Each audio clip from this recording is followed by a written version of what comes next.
Dan cerita yang saya minta kebenaran nak cerita ni, berlaku 2 tahun selepas saya balik ke Malaysia. That was around 2006.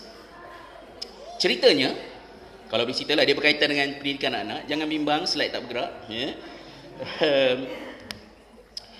Pada satu hari, saya telah dipanggil oleh seorang datin melalui jirannya yang merupakan kawan saya. Datin ni minta saya datang ke rumah dia untuk berjumpa dengan 2 orang anaknya yang balik bercuti daripada UK. Anak dia 2 orang.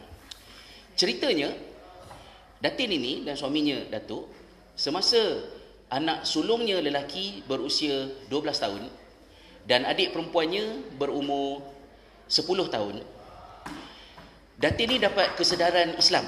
Dia macam nak cuba buat something lah. Maka dia masukkan anak-anak dia 2 orang ni ke sekolah tahfiz kat Malaysia. Masuk sekolah tahfiz. Keluar daripada international school, masuk sekolah tahfiz. So you can imagine lah daripada chicken chop tukar kepada ikan jacket. Ikan cencaru tak buang kulit tu. Jadi budak 2 orang ni rebel. Buat perangai kat sekolah, mengamuk-ngamuk semua. Dan akhirnya ustaz dekat sekolah tahfiz rotan anak Datin 2 orang ni. Bila anak dia kena rotan, Datin ni marah. Dia kata, saya hantar anak ke sekolah agama ni nak suruh jadi baik, tapi baru masuk 2 minggu dah kena rotan. Dan kerana dia tak puas hati dengan kejadian tu, rebound daripada itu, Datin keluarkan anak dia 2 orang daripada sekolah tahfiz ni dan dimasukkan ke boarding school di England. Saya tak sebut di manalah di boarding school. At the age of 12 and 10. Saya tak tahu di manalah, private school ke. Saya rasa kalau belajar dekat universiti tak ada masalah. Pergilah universiti mana pun dekat UK ni, ada Muslim community, ada surau. Tapi kalau boarding school, at the age of 12 and 10, there might be the only Muslims Malay around that area. So macam mana nak survive lah. 2006, masa saya dijemput datang ke rumah Datin ni, yang sulung sudah pun berumur 22 tahun dan yang perempuan berumur 20 tahun. Dan mereka sudah berada kat UK 10 tahun. Yang sulung dah habis Masters Chemical Engineering. Yang nombor 2 dah selesai law, tengah nak buat chambering. Ceritanya, Datin ni dengan Datuk tak boleh masuk dengan anak dia. Bergaduh, bertengkar je. Akhirnya panggil lah Ustaz Rizal datang untuk mensalahgadukan anaknya. Salah gaduh lah, mencikabu lah, beribu-beribu, ting. Selesai masalah kan Saya dapatlah gambaran tu. Okeylah pergi. Dan saya tak tahu nak what to expect. Saya pergi sajalah. Sampai di rumah Datuk dan Datin ni, Datuk dengan Datin keluar. Dia kata, thank you Ustaz for coming. So we don't want to be with you guys because I don't want my kids to feel anything embarrassed ke nak tanya soalan ke apa ke. So we just go to the mosque. We give you around 1 hour. Nanti lepas isyak nanti kami baliklah. Ustaz sembang-sembang lah dengan anak kami Okey, saya berdebar ni berdebar nak balik kan. Saya pun, mereka pergi ke masjid. Saya dengan kawan saya tu, jirannya, masuk ke rumah. Anak sulung dia sambut, kami duduk. Lepas tu anak perempuan dia turun daripada atas. Casual, pakai t-shirt nak tidur kan. Lebih kurang lepas maghrib tu dah relax dah. Pukul 8 lebih. Bila dia turun saya, dia terkejut. Macam tu lah. So, you are the holy man Tu ayat dia Tu ayat pertama dia So, you are the holy man Saya pula dengan lawyer buruknya saya kata, Ultraman, Superman saya tahu. Holy Man saya tak tahu. Tu saya gelak-gelak je lah kan. Dia pun datang terus duduk dekat saya. So, what's you gonna teach us this evening? Dia tanya begitu Jadi saya jawab, saya tak ada apa-apa garis panduan lah masa tu Saya kata, actually I'm not coming here to teach you anything. Sebab mak dia selalu jemput ustaz datang rumah, mengajar ni, mengajar tu semua kan. Saya kata, I'm not coming here to teach you anything. It's just that your mum invited me to have a casual chatting with you guys. So if you have any questions, anything that you want to share, feel free to ask me. Dan kita cuba bincang lah. Oh, bagus, dia kata. Good, I have lots of questions to ask. Dia kata, nasib baiklah English oriented ya. Kalau Nusantara oriented, senyap je, tak ada soalan. Saya pun tak tahu nak sembang apa, dia pun tak tahu apa, akhirnya balik kan ya. Nasib baiklah English oriented, suka tanya soalan. So bila dia tanya soalan, saya cubalah jawab kan. Jadi saya kata, okey silakan. Dia tanya soalan, first soalan dia tanya saya. Dia kata, well, Ustaz, what do you think about wearing scarf? Dia tanya saya. I don't believe in wearing scarf and I will never wear scarf. Itu dia punya ayat pertama ya. Saya macam, alamak, macam mana macam mana nak respon ni kan ya. Takkanlah saya nak baca ke ayat Quran, kamu tak pernah dengar ke surah An-Nur ayat 25 ya, Nabi SAW sabda. Dia terima kan. Akhirnya saya yang syok sendiri. Banyak Quran dengan hadis aku hafal kan. Jadi masa tu saya teringatlah ya, masa usrah-usrah dekat UK dulu tu ada orang bagi nasihat, baca buku Seven Habits Highly Effective People ya, Stephen Covey,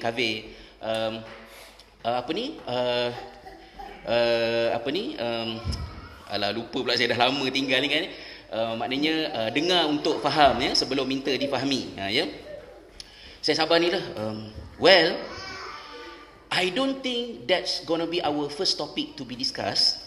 Kita KIV dulu soalan ni. You ask me another question, nanti kita revisit balik. Okay, fine.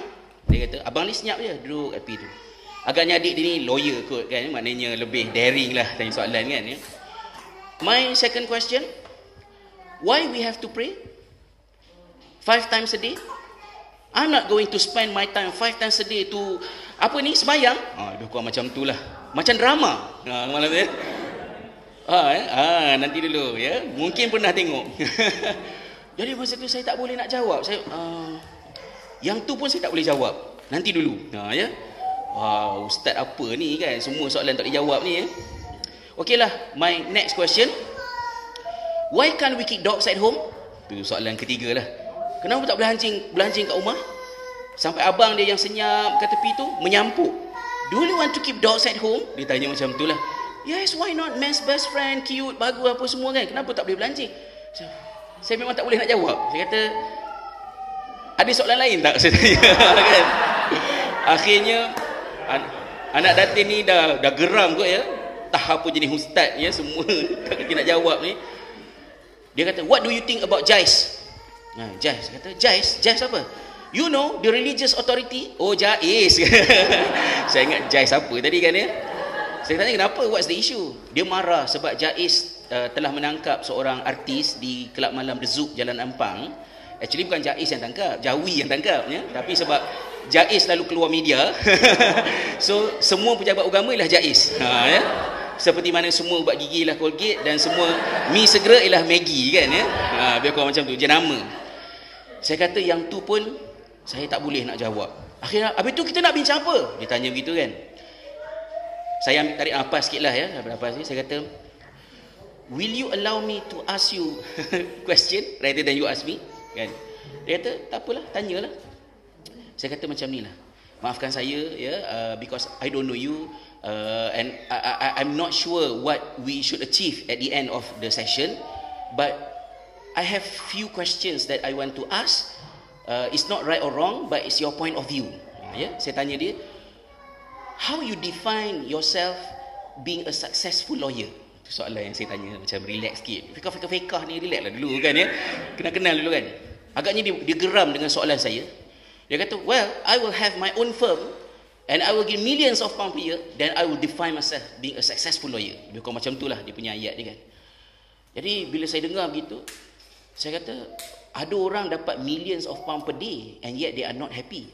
I don't think that is the answer, that the best answer that we can give. I reconstruct, saya rephrase balik soalan saya. What is your purpose of life?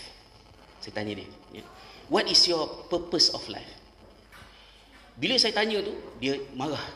Dia kata, penting sangat ke nak why you ask me such question? Dia kata, tadi yang saya tanya ustaz tak jawab. Saya kata penting tak penting macam ni. Saya pun bagi gambaran lah. Let's say saya pergi ke stadium nak tengok perlawanan bola Selangor lawan Manchester United contohnya kan ya. Tiket paling murah RM500. Kita bayar, masuk dalam stadium. Dah ready dah ni nak memulakan perlawanan. Suddenly we discovered something is missing somewhere dekat tengah-tengah padang tu. Tak ada tiang gol. Tak ada tiang gol. Macam mana nak main bola tak ada tiang gol? Kalau main petang-petang tu boleh lah letak slipper ni. Ini Manchester lawan Selangor tak ada tiang gol. Paling kesian goalkeeper tak tahu nak berdiri kat mana kan. Lepas tu dia ketawa ya. Dia kata silly game. Sorry. Saya kata ataupun main golf tak tahu lubang kat mana. Kan? Pukul bola kejar. Lubang mana tak tahu. Lepas tu dia ketawa. Dia kata silly game. Saya kata main bola tak ada tiang gol, main golf tak tahu lubang kat mana. Kita kata silly game. And yet there are so many people in this life, hidup dia tak ada tiang gol, tak ada lubang golf. Dia tak ada matlamat. Apa yang nak capai? Sebab tu saya tanya soalan ni. Sebelum saya jawab soalan-soalan tadilah. Kemudian saya sambung lagi. Saya kata contohnya macam ni lah ya. I give you one analogy. Saya ada sebatang pen. Saya gunakan pen ini untuk menggantung frame gambar kat dinding. Saya letak pen, kemudian saya ketuk dengan hammer. Apa yang akan berlaku? Soalan tu macam memperbodohkan orang lagi. Apalah punya soalan, tak intelektual langsung. Apa ni? Ketuk pen dekat dinding. Apa yang akan berlaku pada pen? Pen pecah, rosak. Bila pen rosak, saya campak ke mana? Tong sampah. Bila pen duduk dalam tong sampah, orang panggil dia pen ke sampah? Orang tak tanya dah RM50 ke, jenama Mont Blanc ke apa ke, tak ada dah. Duduk dalam tong sampah, namanya sampah. Macam mana boleh pen jadi sampah? Very simple. Yang buat pen with a specific purpose. But then I misuse the pen and now the pen is broken. Dan bila pen rosak, pen jadi sampah. So yang buat manusia ada purpose. Dan kalau kita hidup dengan purpose yang salah, kita jadi sampah. Ya, kita rosak. Dan bila kita rosak, kita jadi sampah. Dan bila kita jadi sampah, itulah asal usulnya sampah masyarakat. Ya. Siapa sampah masyarakat? Jangan ada angkat tangan pula, saya. Itu bukan jawapannya. Ya. Siapa sampah masyarakat? Mak rempit ke, pengedar dadah ke, semua. Kita kata mereka sampah masyarakat. Bagi saya, mereka adalah orang yang tanpa mereka sendiri tahu, mereka mencari jawapan kepada what is the purpose and meaning of this life. Naik motor, ya, menerak atas motor. Aku nak mati di jalan yang lurus, katanya ya. Highway kan ya, menerak. So soalan saya baliklah, what is your purpose of life? Dia terus jawab, tapi saya selitkanlah, saya berikan perspektif. Soalan ni tak boleh tanya manusia. Ya, tak boleh tanya manusia dengan mudah. Kita tanya, apa tujuan hidup kamu? Nanti kalau kita tanya apa tujuan hidup kamu, ada manusia jawab, saya hidup untuk glamour. Ya, hidup untuk glamour. Sebab apa? Kalau tak glamour, tak ada makna hidup. Ya, glamour ni macam-macam lah. Ada orang glamour cara intelektual. Lepas first degree, ambil masters. Ya. Lepas habis masters, sambung PhD. Habis PhD, dapat gelaran doktor. Bagus tak jadi doktor PhD? Bagus. Saya tak bagus pula kan ya? Bagus. Tapi kalau orang panggil, Assalamualaikum Ustaz. Doktor Ustaz. Ya? Sebab baru lepas Viva. Ya? Yang tu problem. Ya? Sebab yang tu jadi doktor sebab nak glamour. Ya? Main seorang lagi pula, pergi haji. Bagus kan pergi haji kan? Balik haji jadi haji dan hajah. Bagus jadi haji dengan hajah. Bagus. Tapi kalau orang kata, Assalamualaikum Pak Mat. Haji Mat. Ya, sebab dah pakai ni. Itu masalah. Sebab jadi haji sebab nak glamour. Saya buat program dekat Labuan Sabah, duduk dalam hotel kat Labuan, tengok TV Brunei. Perlawanan bola sepak. Haji Samsudin bola pada Haji Ahmad. Haji Ahmad bola kepada Haji Kamarudin. Semua Pak Haji belaka atas padang kan. Tak tahu sebab kat Brunei agaknya kena sebut haji tu kan. Ya Allah, solehnya permainan ni kan. Semua Pak Haji belaka. Mari pula seorang lagi. Saya Ustaz, kalau PhD ni tak adalah. Otak saya tak adalah PhD kan ya. Nak pergi haji pun lambat lagi kot. Tapi kata orang suara saya sedap. Masuklah pertandingan ya, Akademi Fantasia contohnya kan ya. Yang menang lah. Yang kalah tu basah tudung mak dia, bukan yang kalah tu, mak yang kalah tu. Basah tu, Allah, hidup anak aku tak bermakna dah, tak glamour dah kan ya. Adakah itu tujuan hidup? Mari seorang lagi pula, saya ustaz, PhD tak ada, haji tak ada, suara pun tak ada, tapi kata orang rupa saya ada rupa lah, ya. Masuk pertandingan the most beautiful creature in Malaysia. Menang, dapat nombor 1. Datanglah syarikat-syarikat pengiklanan ya, suruh dia pegang teh cawan ya, laku teh, ya. Orang nak jual kereta, suruh dia sandar kat kereta, lesen tak ada lagi ya, laku kereta ya. Kalau ada toke-toke kambing akikah tu, suruh peluk kambing seekor, laku kambing ya. Adakah itu tujuan hidup? Jangan jawab dulu. Ada orang, saya glamour-glamour ni tak penting Ustaz, yang penting kuasa. Ya, kuasa. Kalau berebut jawatan, nak jadi menteri ke, nak jadi presiden negara ke, kita fahamlah apa dia punya benefit ya. Ini sanggup santau menantau nak jadi ketua blok Felda je. Tak ada apa sangat pun kan ya. Bukan setakat di masjid, bukan setakat di Felda, di masjid pun orang bergaduh, berebut jawatan ya. Imam baca slow, alhamdulillah, oh, dah lah imam, pencen lah, kami cari imam muda pula kan ya. Terus tak datang masjid dah, sebab dah turun jawatan ni, tak datang masjid dah. Nak kata sakit, petang-petang siram bunga depan rumah ya. Tegur, Haji Mat, lama tak datang masjid, kenapa, sihat ke? Payahlah, teman ni Quran buruk, ya. Orang tak nak pakai dah, merajuk sebab dah tak ada kuasa ya. Adakah hidup untuk kuasa? Jangan jawab dulu. Ya. Ada orang ni pula, saya ustaz, glamour-glamour tak penting, kuasa tak heran. Yang penting 5 rukun hidup tertunai. Ya, 5 rukun hidup tertunai. Apa dia 5 rukun hidup? Kita ada 5 rukun Islam, kita ada 5 rukun negara. Kita ada 5 rukun hidup. Makan, minum, kerja, rehat, kahwin. Makan, minum, kerja, rehat, kahwin 20 tahun. Makan, minum, kerja, rehat, kahwin 30 tahun. Makan, minum, kerja, rehat, kahwin 40 tahun, and then mampu. Istilahnya macam tu. Yang penting cukup itu. Adakah itu tujuan pencipta kita cipta kita untuk fisiologi needs sahaja? Nak jawab soalan ini tak boleh tanya manusia. Kalau tanya manusia, itulah jawapan dia. Mungkin dia tak jawab dengan ayat, tetapi dia jawab dengan tindakan. Memberikan seluruh hidup untuk sesuatu yang defined as this is my purpose of life. So kena patah balik. Adakah hidup untuk glamour? Apa Quran cakap tentang, apa pepatah Melayu cakap tentang orang yang hidup untuk glamour ni? Ya, orang yang fikir glamour ni, pepatah Melayu, dia tahu sebab orang Melayu ni kita tak boleh tegur direct ya, nanti disantaunya kita ya. Kena tegur secara berkias. Dia bagi peribahasa.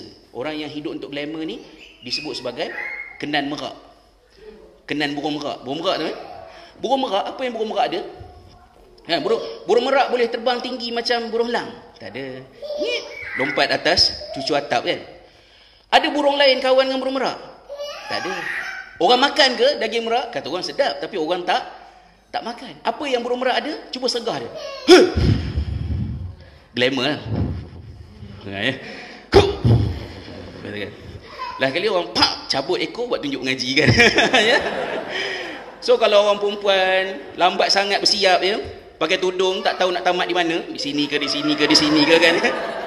Suami lah kata, peng cepatlah kenduri kahwin ni. Mak kamu ni kenan burung merak, kata bapak kan ya. Itu kata orang tua-tua. Quran cakap apa? Semua orang hafal ayat ni kot. Auzubillahi minasyaitonirrajim. Alhaakumut takatsur hatta zurtumul maqabir. Hidup untuk bermegah-megah telah melalaikan kamu, nantikan sampai kamu tiba di kubur. Then you know that is not the purpose of life. Hidup untuk kuasa. Ya Allah ya. Hidup untuk kuasa. Siapa manusia yang paling gila kuasa di dunia ni dalam sejarahnya? Firaun. Bukan setakat nak jadi presiden, jadi Tuhan. Ya. Tapi kita mungkin tak pernah jumpa Firaun. Di rumah kita di Malaysia ke ada binatang seekor tu. Kucing jantan. Apa perangai kucing jantan yang mak tak suka? Kucing jantan suka kencing merata. Kenapa kucing jantan suka kencing merata? Ya. Ya, adakah dia nyanyuk ke? Tak ya. Menanda kawasan. Cek, ini Myvi aku. Ya. Cek, ni kasut Adidas aku. Ya. Cek, ni kasut aku. Kerjanya exercise authority. So orang yang fikir kuasa ni hidupnya as if macam mentaliti kucing ni lah, kan? Memikirkan teritori. Tapi yang paling malang ialah makhluk yang ketiga ni tadi. Makan, minum, kerja, rehat, kahwin. Makan, minum, kerja, rehat, kahwin. Habis umur. Orang ini Al-Quran sebut ulaika kal an'am balhum adall. Mereka ini seperti binatang, ternak, bahkan lebih sesat. Allah tak kata mereka seperti buaya. Kalau buaya okey lagi, raja di sungai, ada kemegahannya, ya.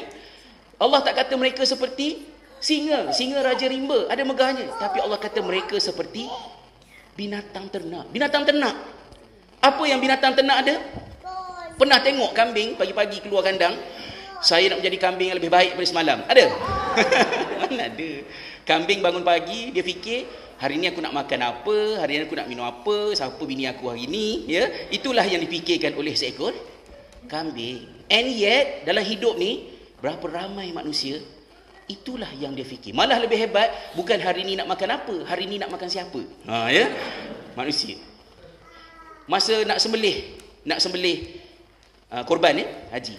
Kita asah pisau nak sembelih kambing. Kambing ikat dekat tangga surau. Kambing tengok pisau ke tengok rumput? Cuba perhatikan. Kambing tak tengok rumput, tak tengok pisau, dia tengok rumput. Sedapnya, kalau boleh aku makan. Tak sampai terikat. Orang tengah asah pisau nak sembelih dia. Yang dia fikirkan ialah temboloknya, perut ni. So kalau orang hidup makan, minum, kerja, rehat, kahwin, makan, minum, kerja, rehat, kahwin, tak payah ceritalah tentang Syria, humanitarian, masalah inflation, GST kat Malaysia semua, whatever. Yang penting makan, minum, kerja, rehat, kahwin. Itukah tujuan hidup manusia? Tak boleh. That is not the purpose of life. So purpose of life apa? Cerita anak datin tak habis lagi, ya? So sekarang kita berhenti. Don't worry, jangan risau.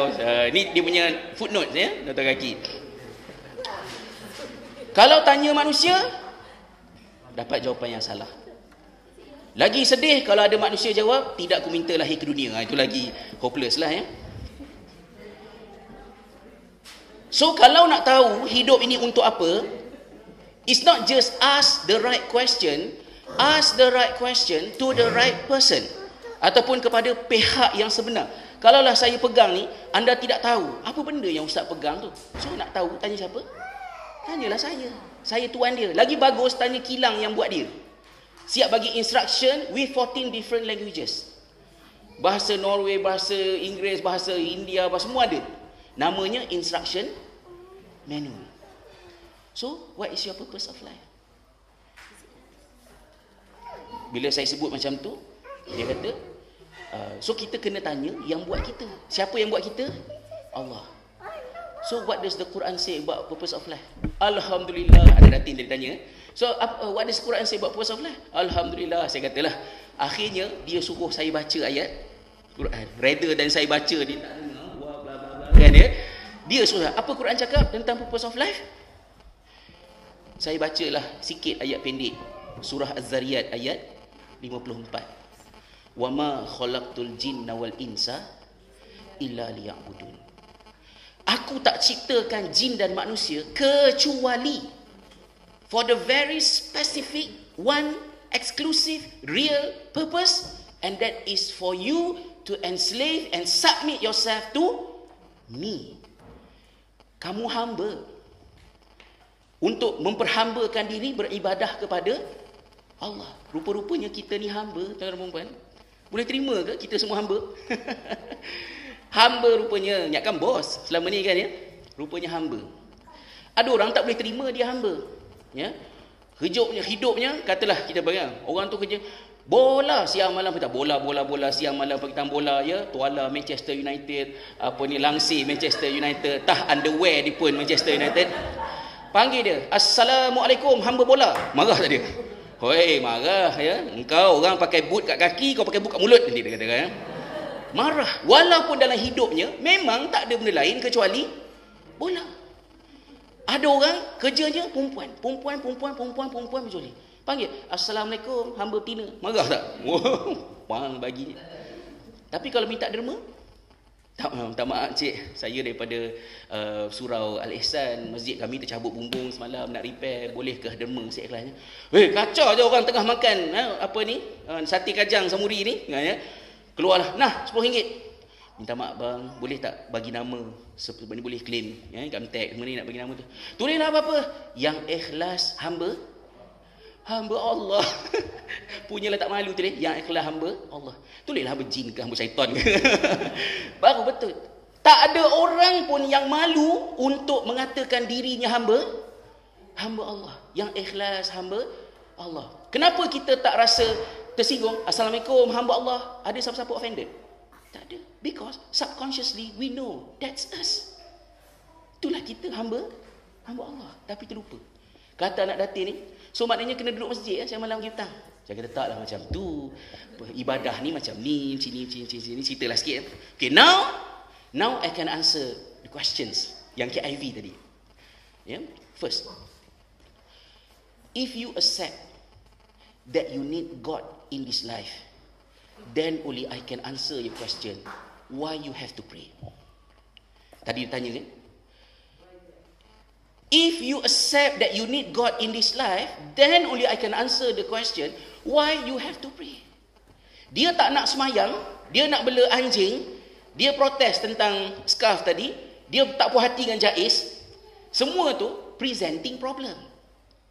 The real problem is not that. It's something deeper. Iaitu, do I need God in this life?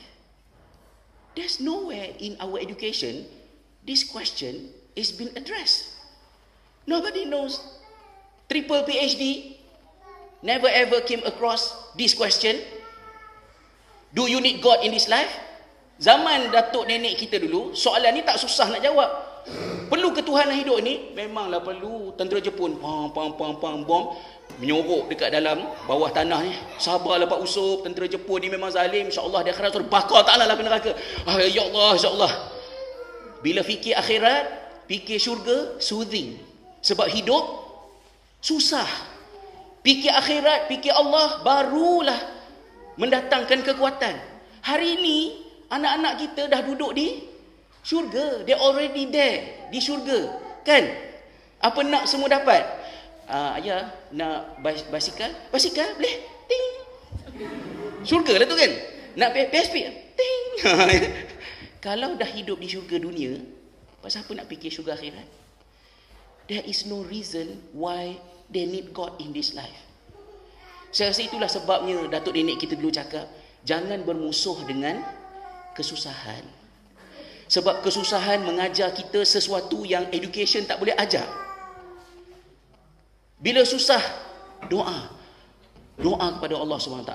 So, do you accept that you need God in this life? If yes, then I can answer why you have to pray. If you accept that you have to pray, you need to pray, then I might suggest you some consideration why the scarf is relevant to you. Anjing, saya tanya dia lah, anjing.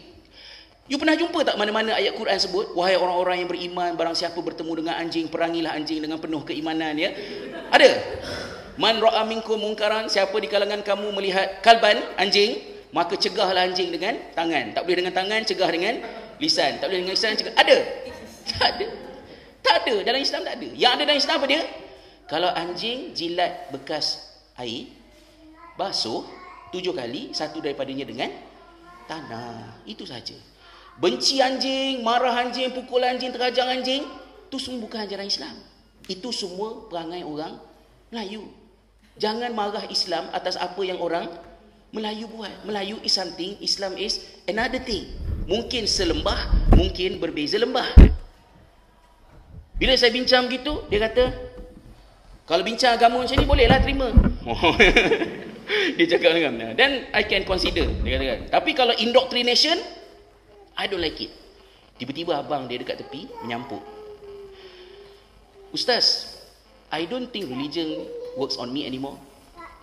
Kata, saya terkejut. Baik adik dia yang outspoken, yang quote-unquote kurang ajar tu, tapi sebab dia tanya soalan, boleh saya jawab. Abang dia yang sepi, senyap, tiba-tiba kata, I don't think religion works on me anymore. Saya pun lost, macam mana ke back to square one ni. So saya cakap lah pada dia, saya kata, I'm not suggesting you to read any books written by any Muslim scholars. I want to suggest you to read a book written by other people, The 7 Habits of Highly Effective People. Cuma you reflect yourself, consider yourself as a Muslim, dan enhance your understanding on the idea of purpose of life. If you have any further question, you just let me know. I will try my best to attend, to come to you and to share whatever I can. Itulah yang boleh saya usahakan. So kami pun balik. Lebih kurang macam. Masa balik tu, mata saya ni nampak di atas meja Datuk dekat ruang tamu, buku-buku yang Datuk baca. Datuk baca buku-buku yang menunjukkan dia ni seorang yang keras. Yang ini salah, ini tak betul, ini bid'ah. So ayah macam tu, anak pula completely, kalau boleh izinkan saya, British minded, tak jumpa titik temu dalam rumah. Bila saya balik, selepas 2 minggu, Datin kontak kawan saya, bagi tahu pada saya, anak perempuan dia nak jumpa saya semula. Tapi masa tu saya di Jerantut, saya tak dapat balik ke KL, so tak jumpa lah. Dia dah balik ke UK. Entah ada kat sini ke tak tahulah ya. Wallahualam, saya pun dah tak ingat lama dah. Kata mak dia, kata Datin, lepas perbincangan tersebut, anak perempuan dia jadi pendiam sedikit. Dan saya harap dia pendiam tu sebab dia mengambil masa untuk berfikir. Kejadian itu sangat memberi kesan yang besar kepada saya lah. Untuk memahamkan kepada saya yang balik daripada UK ni, yang balik daripada Ireland, bahawa masyarakat Malaysia tu berada di peringkat yang mana. Dan sebenarnya tak perlu pun belajar kat boarding school di UK untuk menjadi seperti mereka berdua. Yang belajar kat Malaysia pun macam tu juga.